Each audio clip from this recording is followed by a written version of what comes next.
दोस्तों good evening. अच्छा भाई, अच्छे दिन। जी हाँ दोस्तों, अच्छे दिन। याद है ना आपको, हमने डिस्कस किया था जब मार्केट में बहुत जबरदस्त गिरावट थी। हमने क्या कहा था भाई कि डाउ जोन्स जैसे मार्केट, मैंने आपको कहा था ये लगभग जो है बॉटम के करीब है, ये बहुत बड़े सपोर्ट के पास है और ये घूमने वाला है ऊपर की तरफ। और बिल्कुल वैसा ही डाउ जोन्स ने किया और उसके बाद डाउ जोन्स ऊपर गया और फिर वही हुआ जो होना था, वो ऊपर जाएगा तो हम भी ऊपर जाएंगे, ये बिल्कुल तय था। और हमने स्टॉक्स भी दोस्तों डिस्कस किया था, इन्वेस्टमेंट स्टॉक्स जो अच्छे इन्वेस्टमेंट स्टॉक्स, जब मार्केट में बड़ी गिरावट थी, आज बहुत जबरदस्त तेजी हुई है। सारे स्टॉक लगभग भागे तकरीबन, जो है दो चार को अगर छोड़ दिया जाए तो बहुत ही शानदार तेजी है। लेकिन अब आगे क्या होगा, क्या अब इस तेजी पर ब्रेक कब लगने वाला है, कब ब्रेक लगेगा भाई? क्या डाउ जोन्स जो है अब जो है रुक सकता है? क्या कहां पर डाउ जोन्स का रेजिस्टेंस है वो तो डिस्कस नहीं करेंगे, लेकिन थोड़ी जरूर चर्चा करेंगे डाउ जोन्स की, क्योंकि काफी ज्यादा इंडिकेशन हमें वहीं से मिलता है। आज वैसे वहां छुट्टी है भाई, ये चीज आपको पता होगी, लेकिन कल तो खुला है।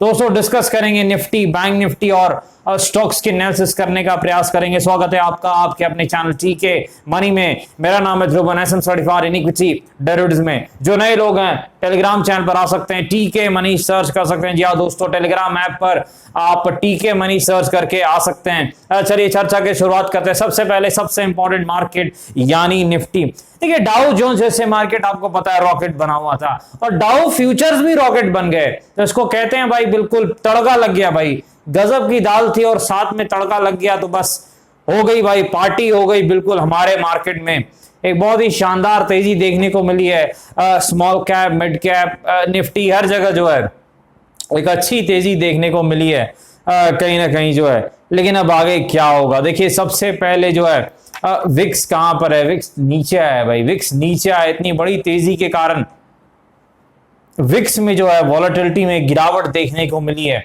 लेकिन अब आगे क्या होगा? देखिए पहले एक चीज मैं आप लोगों को बता देता हूं, डिस्कस हम करते हैं। डाउ जोन्स का रेजिस्टेंस जो है लगभग यहां से 2% दूर में है, यानी डाउ जोन्स अब रेजिस्टेंस के नजदीक आ चुका है। याद रखना है इस चीज को, बहुत इंपॉर्टेंट है भाई। यानी डाउ अब वहां से कहीं ना कहीं दिक्कत दे सकता है, यह चीज आपको याद रखनी है भाई। डाउ जोन्स तो उसी हिसाब से मेरे ख्याल से निफ्टी भी अब धीरे धीरे उस एरिया के नजदीक पहुंच रहा है जहां से फिर से दिक्कतें और दुख का दौर जो है वो शुरू हो सकता है भाई। ये चीज आपको ध्यान रखनी है। उस जोन के नजदीक डाउ जोन्स भी पहुंच रहा है और हम भी पहुंच रहे हैं। लगभग मेरे ख्याल से 34,100 के नजदीक है मेरे ख्याल से वो रेजिस्टेंस डाउ जोन्स में, और हम भी लगभग रेजिस्टेंस के नजदीक है। डिस्कस करते हैं निफ्टी के चार्ट पर। देखिए निफ्टी में हमें आगे क्या करना है। सबसे पहले निफ्टी का सपोर्ट अब क्या है? देखिए अगर निफ्टी फ्लैट टू पॉजिटिव खुलता है, ऊपर की तरफ रहता है, तो आपके लिए सपोर्ट रहेगा 16,600। ये चीज आपको याद रखनी। 16,600 आपका सपोर्ट रहेगा अगर निफ्टी फ्लैट टू पॉजिटिव खुलता है, तेजी दिखाता है वैसी स्थिति में। अदरवाइज निफ्टी का सपोर्ट क्या रहेगा? 16,500, 16,500। ये चीज आपको याद रखनी है। अच्छा, हमें निफ्टी में तेजी कब करनी है? देखिए 16,690 के ऊपर तेजी का हम रिस्क ले सकते हैं, 16,690 के ऊपर हम तेजी का रिस्क ले सकते हैं। और वैसी स्थिति में जो हमारा अगला रेजिस्टेंस रहेगा वो कहां पर है भाई? देखिए जो हमारा अगला रेजिस्टेंस रहेगा लगभग जो है 16,850, 16,850। जी हाँ दोस्तों, 16,850 यानी 16,850 जो है ये अगला बड़ा रेजिस्टेंस है हमारे मार्केट में। ये चीज आपको याद रखनी है। कहीं ना कहीं जो है डाउ जोन्स का भी रेजिस्टेंस नजदीक आ रहा है, कहीं ना कहीं 2% ही दूर है मेरे ख्याल से डाउ जोन्स का रेजिस्टेंस। तो ये चीज आपको ध्यान में रखनी है। ये बड़े रेजिस्टेंस है, ये छोटे मोटे वाले नहीं है, बड़े वाले हैं। ये चीज आपको याद रखनी है, इंपॉर्टेंट लेवल्स हैं। तो 16,850 तक मार्केट जा सकता है। अगर 16,690 के लेवल को निकालता है, एक तेजी हो सकती है। जरूर आपको स्टॉप लॉस रखना है, क्योंकि लगातार हम भागे जा रहे हैं तो एक प्रॉफिट बुकिंग में आप फंस सकते हैं। इसलिए थोड़ा आपको ध्यान से काम करना है। ये चीज जरूर आपको ध्यान में रखनी है। लेकिन आपको जो है डब्ल्यू और एम पैटर्न को बिल्कुल नहीं भूलना है। डब्ल्यू और एम पैटर्न, और अब जो है ऊपर की तरफ निफ्टी चला जाए, मान लीजिए 16,800 900 के बीच में चला जाता है, 16,800 900 के बीच में चला जाता है, एम पैटर्न पर ध्यान देना है आपको। जैसे ही एम पैटर्न बने, पिटाई करनी है, गिरावट हो सकती है। अच्छी गिरावट 200-300 पॉइंट की मिल सकती है आपको निफ्टी में। एम पैटर्न अगर आपको दिखे, और डब्ल्यू पैटर्न आपको तभी यूज करना है जब मार्केट थोड़ा गिर जाए, निफ्टी कम से कम 100-200 पॉइंट गिर जाए मेरे ख्याल से, तभी डब्ल्यू पैटर्न अभी काम करेगा, क्योंकि इतना भागा हुआ है नीचे से निफ्टी 1000 पॉइंट लगभग। तो डब्ल्यू पैटर्न तभी काम करना चाहिए जब थोड़ा गिरे, ऐसे नहीं काम करेगा, ये चीज आपको याद रखनी है।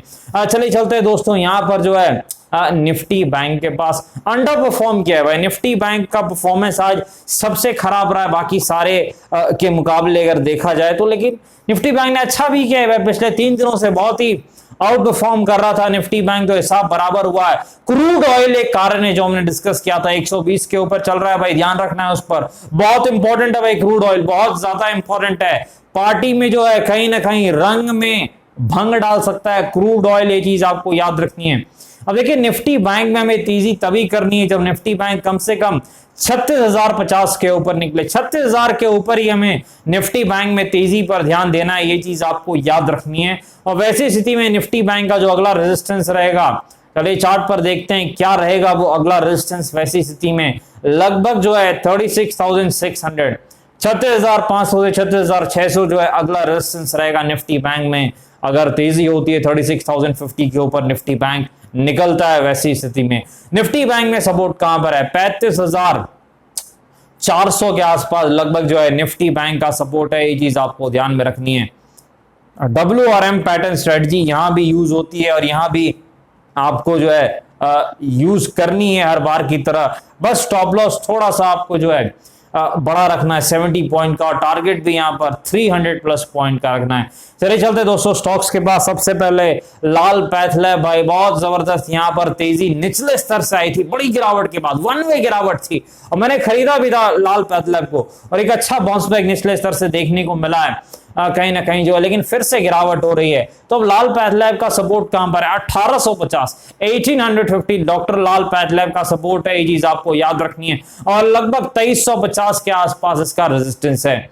जेएसडब्ल्यू स्टील के पास चलते हैं दोस्तों। स्टील स्टॉक में वन वे गिरावट के बाद एक तेजी देखने को मिल रही है, लगभग 500 के आसपास जेएसडब्ल्यू स्टील का सपोर्ट है, और जो रेजिस्टेंस है लगभग 560 के आसपास है जेएसडब्ल्यू स्टील में। कोटक बैंक भाई वन वे तेजी दिखाने के बाद मार्केट को बहुत अच्छे से इसने आउट परफॉर्म किया है, अब थोड़ी प्रॉफिट बुकिंग दिख रही है। 1840, 1840 के आसपास इसका पहला सपोर्ट है, और जो रेजिस्टेंस है लगभग 2000 के आसपास है, ये चीज आपको याद रखनी। चले चलते दोस्तों इंडिगो के पास। देखिए बड़ी तेजी के बाद इंडिगो जो है कंसोलिडेट कर रहा है। क्रूड ऑयल बहुत ज्यादा यहां पर इन्फ्लुएंस करता है प्राइस को, ये चीज आपको याद रखनी है। लगभग जो है 1900 के आसपास इसका रेजिस्टेंस है, और जो सपोर्ट है लगभग 1640, 1640 के आसपास इंडिगो का सपोर्ट है, ये चीज आपको याद रखनी है। डिस्क्लेमर आपको पता है वीडियो एजुकेशनल और इन्फ्लुएंशियल पर्पस के लिए, कृपया फाइनेंशियल एडवाइजर से बातचीत करके फिर बाजार में काफी जो कि मैं थोड़ा ध्यान से काम करें। धन्यवाद।